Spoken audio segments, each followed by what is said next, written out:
Hi, welcome to the Chris Goodwin podcast. And today I'm at Orange County Fire Authority.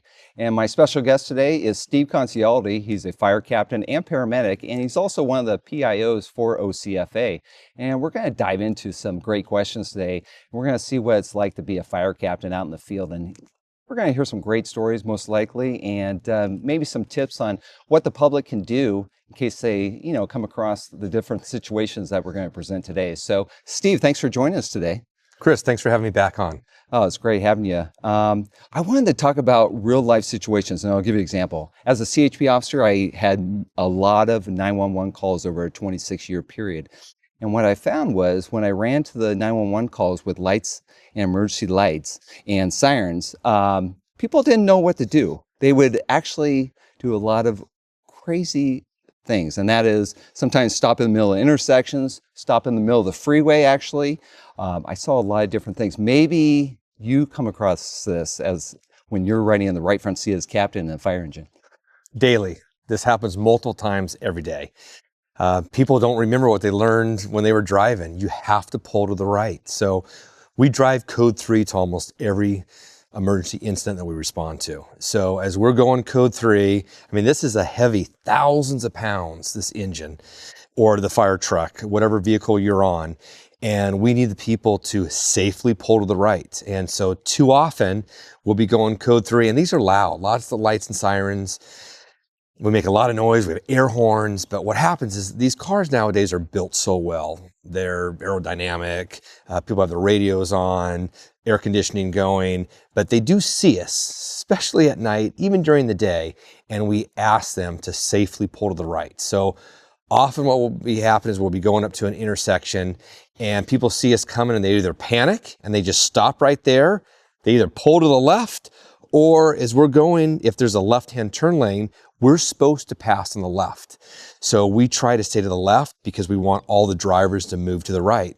And we'll be going and we could see the left-hand turn lane open and we're gonna be going right in there. And some do-gooder thinks they're doing the right thing and they'll pull right in that left-hand turn lane. And we need them to move to the right. So if you see lights flashing, code 3 vehicles approaching, slow down, pull to the right, and we'll safely pass. Because our job is to pass on the left. A lot of signals in Orange County have opticom. So we have a special signal that it trips it, and basically in the whatever direction we're going, it turns those lights green. Now you can't flick your high beams or your lights on to trigger it. That just doesn't work. Yeah. But we have a special sensor and a signal that's emitted, and basically those lights turn green. So the other thing people do is we'll approach an intersection, our lights are on, and we're trying to figure out which way we're gonna go. And so we'll shut the siren down, and then they want to run the red light. We never want to push a vehicle into the intersection because that person could get hit, because people going perpendicular, they might not see us at the time. So just stay put. If you can't move to the right, just stay put, and then we'll usually shut down our lights, and then when it's safe, then we'll proceed on. Interesting. Yeah, one of the things they taught us at the CHP Academy is you always clear intersections. And what I mean by that is we come up to an intersection, if we're facing red in the patrol car with the lights and sirens going, you just don't blow through it, because if you do, you're going to get broadsided. You always stop at the intersection, look left, right, left, make sure it's clear, and then proceed. But yeah, I know what you're saying about people moving into the intersection. They're taking a big chance by doing so. Right. And not only do we have to clear the intersection, we have to clear every lane. So multiple times we're approaching an intersection and cars are stopping. So the number 1 lane, there's a car stop, number 2 lane, but that number 3 lane, it's open. So the people coming back, a lot of times these people are distracted. They're not paying attention. And so we have to creep up and we need to make sure lane 3 is clear. Because if not, we're going and that person could easily T-bone the side of us. Oh yeah. Now, in addition to lights and sirens, what about the air horn and personal address system? Do you ever use those? We do. So the air horn's used a lot. It's basically to let people know, get out of the way. Yes. So if we're behind you and we're blowing that air horn, safely pull to the right so we can move on. And then if you pull in that left-hand turn lane, you'll probably get the air horn. yeah. because you should not have done that. We want you then to pull back to the right so that we'll proceed and we pass vehicles on the left-hand side. Mm. And maybe you can talk about people trailing you too when you're running code 3, because as soon as they might pull to the right, but as soon as you go by, they think it's okay and then follow you, 100 feet. Right. It's not legal. No. They have to stay back how many feet? It's 300 feet. Exactly. So if they don't do so, they're subject to a citation, obviously, if there's an officer in it. And a lot of times, especially in the unincorporated area or in a lot of the contracted cities, the sheriff's department, they'll trail you guys to calls. Right. Because they're getting the same call for various reasons, right? And if they see people knocking out of the way, they will pull them over. Yeah, both CHP and the sheriff's officers will cite people for doing that. So even in the back of our ladders, there's a big yellow pad that says keep back 300 feet. So it's to remind people. So we have the green light and we make a lot of lights green because of the opticoms, but you can't show. You gotta follow a safe distance. Even the ambulances, when we're inside of an ambulance going code 3 to the hospital, you need to stay back. And we might not drive as fast as the fire engines or a paramedic squad, because that ambulance, we tell the 18, 19, 20-year-old EMTs, easy code 3, get us there safely, which they do. But so the people behind, they just have to be patient when they're following an ambulance or a fire engine at a safe distance. Oh, yes. Well, that kind of leads me into medical aids, because obviously you're a paramedic. You've been on this department a very long time, and you've seen just about every call that probably exists out there. But it seems like one of the things that you guys get called for quite frequently is burns. It can be small children. It actually can be an adult that just sets something on fire in their garage. So if somebody does burn themselves, obviously it's going to take you a little bit of time to get there. What can they do ahead of time? So we always say cool a burn. We don't want you ever to put anything on a burn except cool running water. And that could be some clean water into a big bucket that you could put your hand in or your arm in, or just run it under the faucet.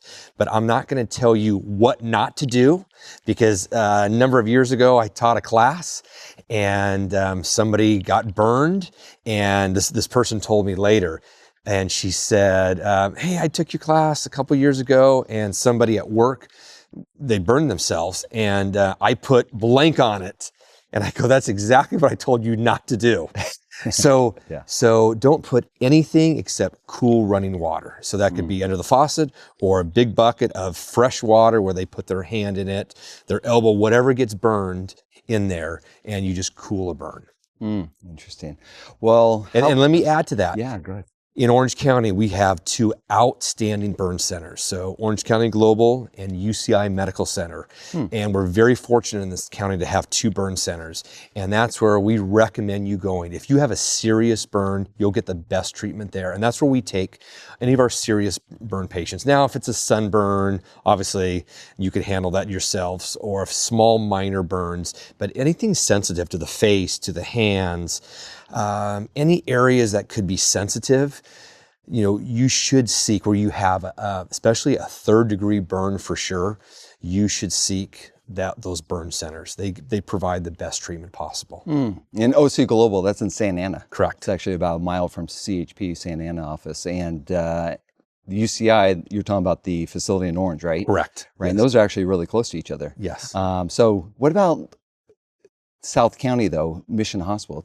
I know it's a trauma center, but they can't handle the burns? Or they could, but it's not as good? Yeah, there's 25 hospitals in Orange County. Mission Hospital is an outstanding hospital. It's a trauma center, like you said, but it doesn't specialize in burns. So often, I've worked in South County for a number of years. If we get a serious burn call, we take them to either OC Global or UCI, and where they get the best treatment. Because a lot of times when they go to Mission Hospital or Saddleback Hospital, they have to eventually get transferred to one of the burn centers. Got it. Because they specialize in that. They have the best doctors and nurses and medical personnel that know exactly how to treat and continually to treat that burn. And what about kids? Can they go to Chalk Hospital, or they would still go to one of those two that you mentioned? Right. So unfortunately, I've been on a number of children over the years that have grabbed that hot pan of the boiling water or the hot grease or the hot oils and pulled stuff down, or even mom pulls out that. I mean, I'm just thinking of all these calls, the hot casserole, and then the little guy, grabs up there and then tries to grab it and pulls it down because they're curious. And so yeah, we take all those to one of the 2 burn centers in Orange County. Got it. Well, let's move into kitchen fires, because we know that that happens quite often. Do you recommend people always have a fire extinguisher in their kitchens? And if they do have, they're on the stove and the range starts to, have major flames, what do you recommend they do? Right. So basically, we always say stand by your pan, because too often the person is distracted. So there'll be a simple fire on the oven. I worked yesterday at the fire station, and somebody was cooking chicken. They had 4 chicken breasts, and they ended up getting a call. It was one of the other units. And we started smelling it, and it smelled great, but it was smelling too good for too long. Okay. And it was just left in there. And so set a timer, stay by anything you're cooking, stay by it, because too often somebody gets distracted. The FedEx, the UPS person comes to the door, the neighbor comes and wants to talk about something, or the person answers a cell phone call, and then a fire starts. And a lot of times it's simple stuff. And again, for even some friends of ours, sometimes that cutting board or the plastic board is too close. It gets moved too close to the range, and it'll catch on fire. And then basically the flames get up into the cabinets, and it will start the cabinets on fire. That's where it takes off. Right. So stay by your pan, stand by your pan. That's wow. the best advice. And so, yeah, a fire extinguisher, baking, soda that could be put on it. They even sell these blankets that could be thrown over, or a lid. If you have the fire getting big, you just smother that fire with a lid, and you be careful. You have a hot pan, a glove, a mitten, and you just take that and just put it right over. It'll smother out the oxygen and smother out the fire. Oh, yeah. And when you brought up distractions, that made me think about what's right around the corner, and that's summer.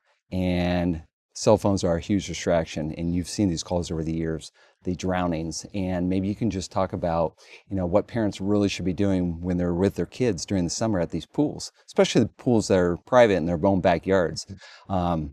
It's a tragedy every year. You hear the headline, child, drowns. Mother was inside the home or was looking at the cell phone and didn't notice their dad was doing something and was completely distracted. So maybe you can talk about that. Right. Every year in Orange County, we have an over 100 non-fatal and fatal combination of the 2 drownings in Orange County. And one's too many. And oftentimes it's the parents or the babysitter or the older brother or sister, they're distracted. It takes seconds for a child to drown. And children are attracted to water. That's playtime. They're used to playing in the bathtub, playing with mom or dad by the pool. But if you have a small child, you should be within arm's length of that child. So if they do slip off that step, or they get a little too far and they go into the deep end, and for them, the deep end doesn't have to be much. It could be just the 3-foot section of the pool. They quickly go down, and children drown without a sound.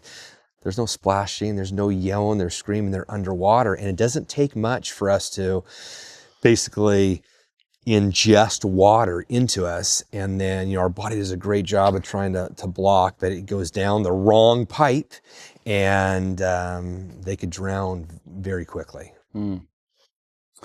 Well, let's move into fires, and let's talk about vegetation fires, because they obviously can, there's a lot of neighborhoods that are right up against brush area, especially like Irvine, like Portola Springs area. It's very close to the San Ann Mountains. What do you recommend people do if there's a situation where there's a fire, the Orange County Sheriff's Department comes in and gives an order that your neighborhood's going to be evacuated? What do you recommend people do? Right. So over the years, there's been a number of fires in this general area. Basically, 2007, we had the Santiago fire. That basically, when we have these northeast winds, strong northeast, the Santa Ana winds. It blows, and the fire starts in our hills and the canyon areas. It blows towards these areas, and historically, it'll blow this way. So, and I could go for multiple years, but we had the Santiago fire in 2007. In 2020, we also had the Silverado fire that basically burned through. And fortunately, there's a lot of fuel modification zones in Irvine, and so there was really in a lot of those fires, there really weren't many homes at all that were damaged or destroyed because the fires, those different fires burned around the homes, but it's still scary. And there's that potential for homes to be damaged or destroyed. So basically, anytime we have, major fires, and, I have a list of, 15 to 20 of the major fires in Southern California that I've been on over the last 30 plus years.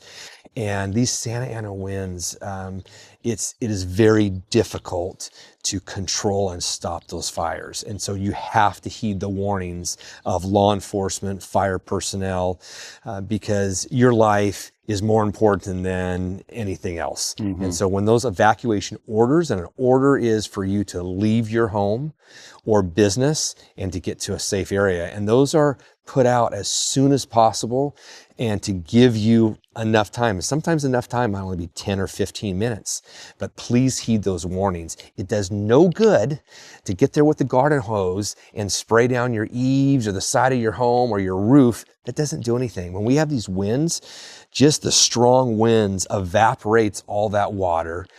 We don't have wood shake shingle roofs anymore. So you're just putting it on tile. It doesn't do anything. The eaves, a lot of times homes that are in the wildland urban interface, they have closed eaves and boxed eaves. So you're not doing anything except you're just wasting water that we could use. So just grab the stuff that you need. There's a ready, set, go. And, before a fire hits, you should always be ready. You prep your house, you harden your home, keep any vegetation away from windows, basically the roof, any attic openings, any vent openings. And that way it gives you a nice barrier when that fire does come. So, palm trees or limbs should be away from the structure. And then we always say, grab the 6 Ps. If you can't remember anything, grab those 6 Ps. And I know I've talked about this before, but it's basically your prescription medications. Okay. And the reason why is a lot of times when you're evacuated, you could be evacuated for 24, 48, 72 hours or longer. And it's difficult to just call your pharmacy or call your doctor sometimes and get those prescriptions, redone for various reasons, insurance reasons. Maybe you can't get a hold of the doctor's office or for whatever reason, and people take daily medications. So grab your medications. Grab your prescription glasses, the second P, because as mom, grandma, she's like, where's my glasses? It's difficult. Yeah. You get evacuated and you want to have your prescription glasses. So make sure you grab those. The third one is important papers. So that could be your shot records, your any vaccination records, your passports, birth certificates, marriage certificates, anything that would be very difficult to replace. Yeah, you could replace a passport, all these things, but it takes time. And if you're going to Italy, next month and you lose your passport, it's pretty tough. So, grab those important papers. Your pets. We always want to make sure we grab our pets, Charlie and Spot and Cujo and Fluffy, everything. We don't want to ever leave our pets behind. So grab your pets. Your photos. You cannot, a lot of times you cannot replace some of those photos. I mean, those Palisades and Eaton fires, we've heard those stories for the last few months. It's devastating what some of these people lost. And so grab those. And then finally, your personal computers. So that could be your laptop, your iPads, your flash drives.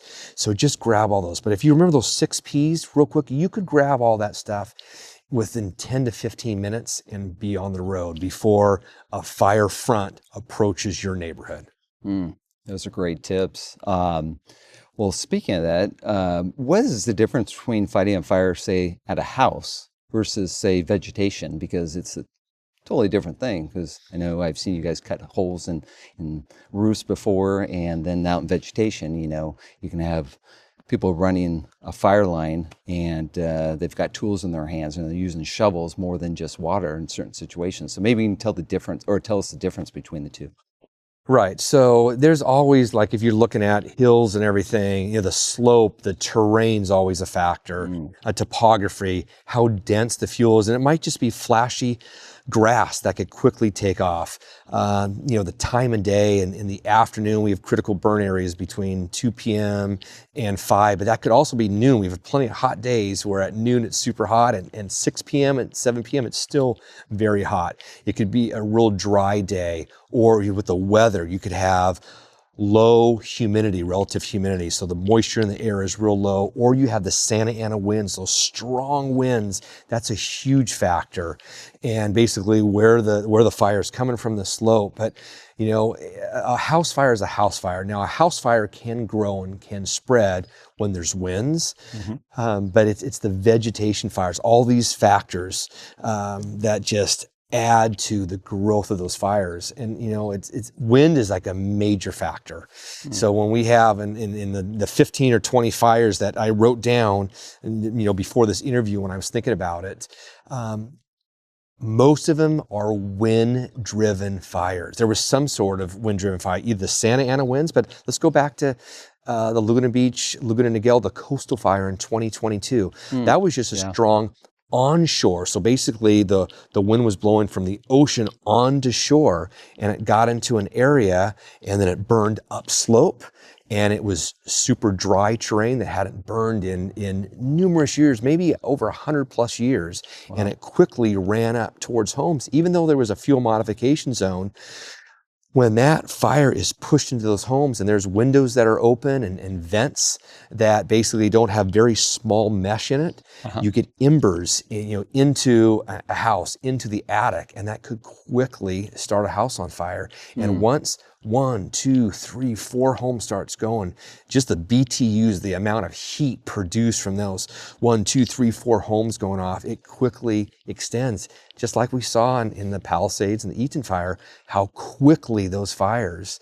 And let me just go back to in 2017, we had the Canyon fire and then the Canyon 2 fire about 3 weeks later. So that was off the 91 freeway in the Corona area. So the Canyon 1 fire, basically that day we just had the normal onshore breeze and everything, and it threatened some homes, but I believe only 6 homes were damaged because we did not have those Santa Ana winds.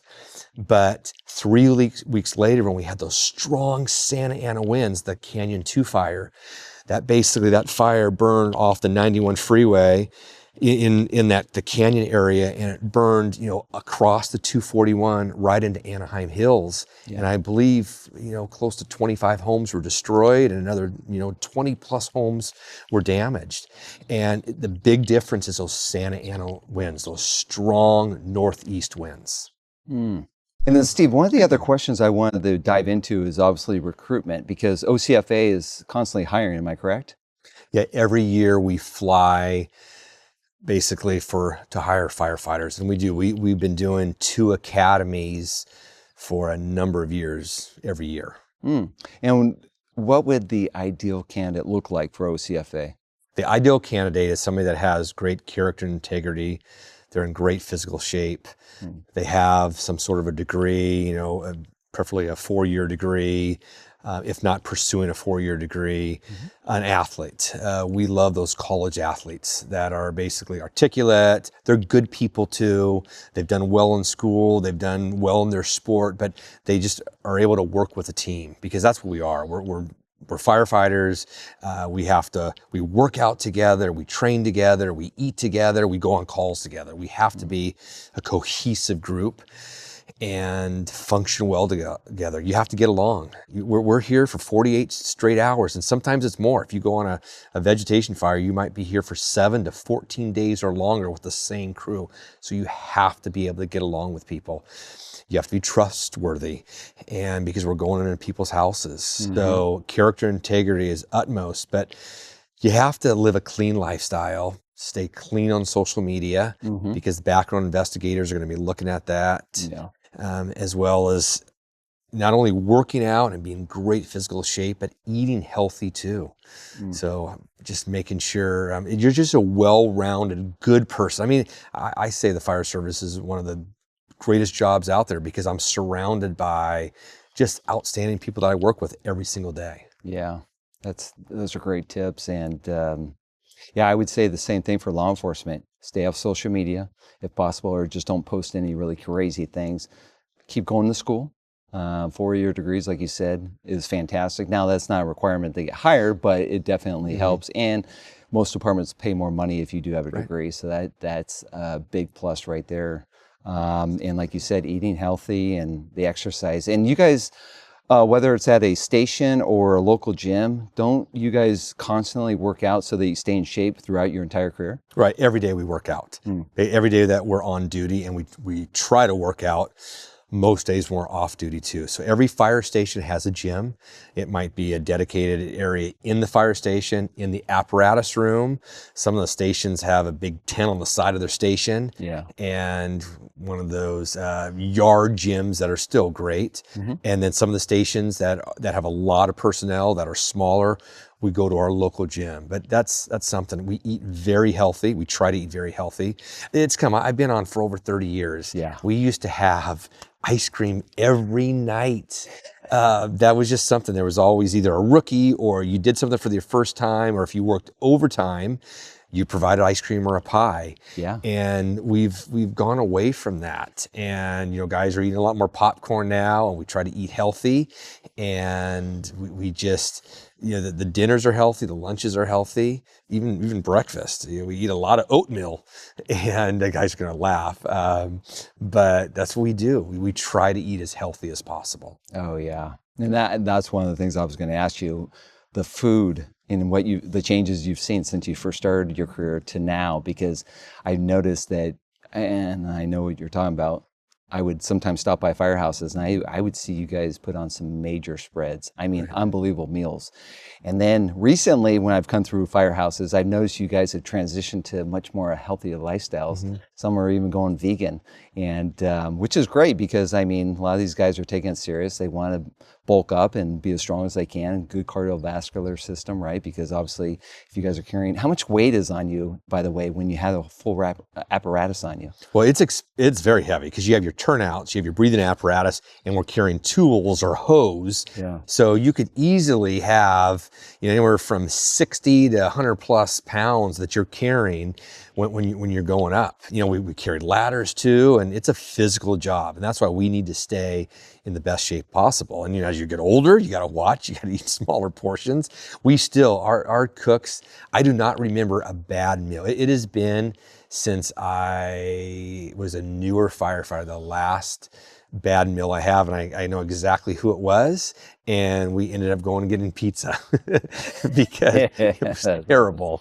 And but I'd say everybody has probably at least 10 good dishes that they can make. And then nowadays it's easy, you can look on different recipes and everything, but we do eat very well. Yeah. Well, I think a lot of people, they don't even know really what goes on at a firehouse over a 48-hour period. And, you guys, it's your house. So you guys are living there. You're doing your laundry. You're obviously cooking. You guys are doing a lot of computer work, especially as a captain, because you have to keep up as a supervisor with your employees and do different things. So there's a lot going on at the firehouse. And of course, like you said, you guys work out, and then you guys do a lot of training during the day too, don't you? We do training, we do fire inspections, and we're running calls. I mean, throughout all this, we get interrupted often when we're eating, when we're in the shower, we're going to the bathroom, when we're sleeping at night. I mean, we get interrupted quite often. So that's why we never put anything on the bumper, no radios, no cell phones, nothing, no pads of paper, because it's easy to get distracted. Those bells go off and we got to go on the call. We talked about kitchen fires. Yeah. And every once in a while, there'll be a fire at a firehouse. And when I was the main PIO in Buena Park, unfortunately, it was one of our newer firefighters was going to be making a great meal, and he was heating up oil, and all of a sudden the bells go off, and they went to a working fire. And while he's in there, all of a sudden he's realized, is like, oh guys, I left I left the oil burning on the stove. And so they basically had other units handling it. They drove back, as quick as they could back to the station. And unfortunately, their kitchen Was on was fire? on fire, and Oh, wow. it spread, and it did a lot of damage. And so now at that fire station, all over newer stations, when the bells go off, the oven and the range automatically shuts off. There's no more gas going to it. So it literally shuts off. Wow. So, Okay. but again, stand by your pan, be there. Just as soon as you get distracted, that's when problems happen. So what you're saying, fires can even occur at a fire station. Right. And I had to say that I was a public information Yeah. officer, and I had to admit that we made a mistake. Yeah. And we're human, and we were doing a stand by your pan campaign. And if it could happen to you, it definitely could happen to us. And it did happen to us. And that was the message. And it was very well received by the public. Yeah, I can see We're that. human, just like everybody else. We make mistakes, and that was just a lapse, because all of a sudden those bells go off, and it was a structure fire, and his mind was now focused on going and trying to save lives and property. Yeah, and that's so easy to do. You one moment you're cooking, the next mode it's 911, and you're going to rush and you're going to try to take care of the problem. But like you said, we're human beings. We make a mistake and we forget, oh, I got to turn the gas off on the range. We've all done it at our own homes, right? Mm-hmm. And I've done it myself. And yeah, it's just not something we want to do. So stand by your pan. Right. I like that. Well, fantastic. Well, is there any other stories that you'd like to share from your career? Because I can just imagine the amount of calls that you go on, every single year, and you've been on for quite some time. So anything that stands out of your mind more than any other call? Oh, I have thousands of stories, I can but imagine. just helping people that we helped this older gentleman that had dementia, that fell and yeah, he cut himself pretty bad, and his son and daughter, and I'm talking about PTSD, I'll probably get choked up, but bottom line, we took him to the hospital. And so while we were there, they called his family. And so, gosh, and this was probably, the call was about 9:30, 9:45 at night. So now we're going back. It's Mike Schrader, is my paramedic partner at the time. We're going back down Crown Valley, back to the station. We were almost back to the station. We were literally at the intersection, and a call came down for a guy with severe asthma attack. Mm-hmm. And we literally were at the signal and had to go left, and the first left, and there was his house right there. I mean, it was amazing.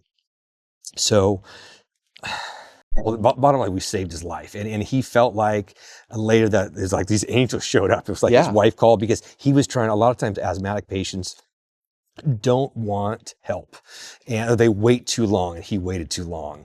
And so finally he was trying to go out to the car, and his wife's going to take him to the hospital. And finally he says, honey, call 911. And he had already used all his albuterol, so it just only had propellant in there. He was out of actually the medicine. Okay. And so we got there, and we were able to, basically, he had stopped breathing. We started breathing in albuterol. We gave him a shot of epinephrine. We used to do that back then for respiratory calls. And basically, he came back. It was miraculous. So, but the whole point is we brought him back into Mission Hospital. At the time, the beds were right next to each other. It wasn't where the rooms, there was curtains there. And so we bring in there, they were all waiting for him. Respiratory was there, the doctors, the nurses, and they basically, saved his, and he was going to be fine. And as we walked out,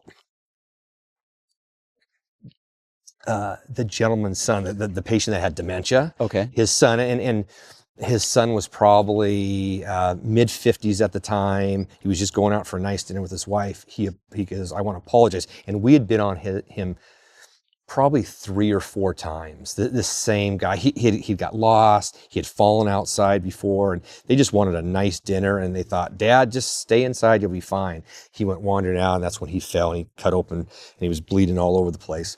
But the son goes, I am sorry that you had to go on my dad again. And I turned and I said, this guy's alive because you're dad. Oh, yeah. If if that did, he's like, what? I go, this call we just brought in, if your dad didn't fall, he would have died Mm. because we were at the intersection at that, At the right? perfect time.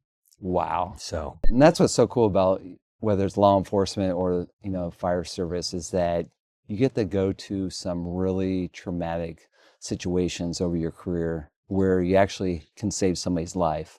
And over the years, so many CHP officers have come upon vehicles that have crashed and they ignite.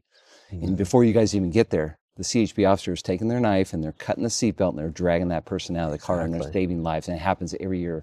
And those are the types of situations that you never forget. And you also feel really good at the end of your career because you look back and you said to yourself, look at all those people I saved. And it really makes a difference. And not everybody is built for this kind of work, whether it's fire or police, to do that kind of, saving. And it's just really cool when we do have people that are willing to put their lives out on the line in order to save people they don't even know. So it's pretty cool. That's what's so great about, just serving the public. Mm-hmm. And I want to finish up with one last thing. I know this is dear to your heart. And I know this because I've gone to so many high schools over the years with CHP doing the every 15 minutes program. And if you don't know what that is, that's where we put on mock DUI crashes to let the teenagers see how dangerous it is to drink and drive. And I know you, outside of this department, you've put on multiple programs at the high schools where you basically, produce the whole thing with the local agencies. There's the ambulance companies, the tow companies, the CHP, the Orange County Sheriff's, the local police, and of course OCFA. Maybe you can talk about all those lives you touch and maybe the lives that you've saved with those teenagers with that program. Yeah, we'll never know how many lives are saved, but we did our first mock DUI crash May of 1991 at Santa Margarita Catholic High School. That was 34 years ago, and we've been doing them ever since. So it's been 34 years. We just had one earlier this week at San Juan Hills. We have one next Monday at Santa Margarita Catholic High School. And we do 3 to 5 a year or so. I used to do them throughout Orange County, and now we just do them in the South Orange County high schools. And they're a reenactment of an actual accident where a driver thought he was fine. He, had only a few drinks, and I'm 2-3 drinks, I'm fine. Well, in that accident, he killed 2 or 3 people and injured a few others. And it just shows how his life is dramatically changed, and he changed the lives of all these other people as well. And it's a realistic accident. We bring the mom in, and just before this interview, the school was asking about the mom that this last one did such a good job. And there was an interview, they interviewed some kids, and she sent me this link, and it talked about how, I mentioned afterwards, imagine your mom showing up in an accident like this and how difficult. And it resonated with that student, and that's what he talked about when he was interviewed. So it's graphic. The students are 20, 30 feet away from this horrific traffic accident. And they see, again, it's law enforcement, CHP, Orange County Sheriff, Orange County Fire coming in. Mission Hospital, they're a great partner of FAD, Friends Against Drinking and Driving. They provide all the moulage, and they do all the makeup. And they do such a good job, and they play the radio nurse, where it's being interviewed, or basically it's being narrated by one of our firefighters on the scene, a radio paramedic. And then there's somebody trapped in a car, and he has to be cut out using the jaws of life. And then at the very end, either sheriff or the CHP officer is center stage with a drunk driver doing the field sobriety tests. And then he gets arrested, or he or she. And then at the very end, we bring O'Connor Mortuary in, and they take away the, there's 2 people that die on scene. They take away one of those to the mortuary. Oh yeah, and I've been to a lot of those programs over the years, and I must say you do an amazing job. And the reason CHP calls it every 15 minutes is because somewhere in the United States, every 15 minutes, somebody's either seriously injured or killed due to an alcohol-related incident. And nowadays, it's more than just alcohol, as we know, especially with fentanyl and all the other drugs that are out there. Whether it's a combo with drugs and alcohol, people are getting behind the wheel, and they're taking innocent people's lives away, and all the family and friends are left behind with that tragedy. And I will tell you, we'll never know those numbers of how many people you saved because they're obviously still alive, right? But Hmm. even if, of all the thousands of kids of all those local high schools, if you saved just one Hmm. and you did this program, say Friends Against Drinking and Driving for over 30 years, that means you saved at least 30 families and friends from that tragedy of losing that 16, 17-year-old who's a new driver, goes to a high school party, makes the wrong choice one time, and destroys multiple lives. Hmm. So I hope you just keep up with that program. And it was a privilege always being the arresting officer many times doing that with you. So that was really fun. But I really want to thank you for coming on the podcast today. I think a lot of people, we've talked about a lot of different great topics. I think there's an interest for just about everybody. And is there any last thing you want to finish up with before we sign off? No, you've been doing a great job with these podcasts, talking to a lot of different agencies. So it spreads that message out there. So just be good people, help each other out. Yeah. And if you want to be a firefighter or a police officer, it's a great profession. Yeah, no, I totally agree. And thank you for the compliment. I agree. And that's why I try to bounce back and forth, both with fire and police or CHP or whoever that may be, because I like to have a little exposure of everything. Because some people want to be a firefighter, other people would just want to be in law enforcement. And if I can touch multiple agencies, maybe people can find, the niche that they're looking for. So anyways, thanks for joining us today. And if you do want to, leave a comment, and I will try to respond as much as possible. And once again, thanks for joining us, and we'll catch you on the next one.